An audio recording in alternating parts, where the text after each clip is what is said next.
આજે તો આખો દિવસ બહાર જ રખડ્યા કર્યું છે. So hello, good morning guys. કેટલાક દિવસથી મારું સામાન આ બાજુથી તે બાજુ ને તે બાજુથી આ બાજુ થઈ ગયેલું, તો આજે આ બધી ડગચડ મેં હરકું કરું છું. પછી રેડી થઈને વિડીયો બનાવવા જવાનું હતું વાસ્કુ, ત્યાં નીકળી ગયા.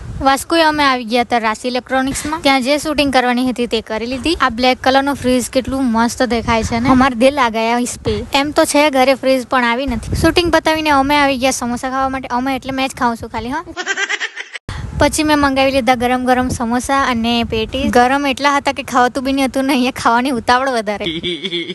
ત્યાંથી અમે આવી ગયા ધ સ્ટાઇલ હબમાં. અહીંયા બી એક વિડીયો બનાવવાનું હતું, તે બનાવીને અમે જવા લાગ્યા ઘરે. અહીંયા સુધી વરસાદ જ નહીં હતો હે, અને અહીંયા જવું નહીં આખું પાણી પાણી કરી ગયું. વસ્કુથી આઈસ્ક્રીમ લઈને હું આવી ગઈ ઘરે, ને આ જોઉં ને આઈસ્ક્રીમના ચાટા ડબ્બુ બી ખાઈ જાય.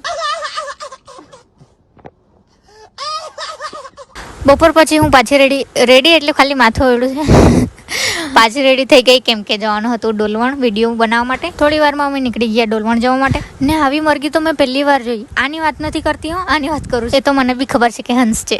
ને અડધે આવીને આવી લાગ્યો વરસાદ. ને વરસાદ એટલી જોરમાં આવવા લાગ્યો કે ઊભું રહેવા જ પડ્યું. બંધ થયો ત્યાં તો અમે પાછા નીકળ્યા એટલે પાછો વરસાદ આવી ગયો. સાલો અમે જ પણ હતી એવું લાગતું છે.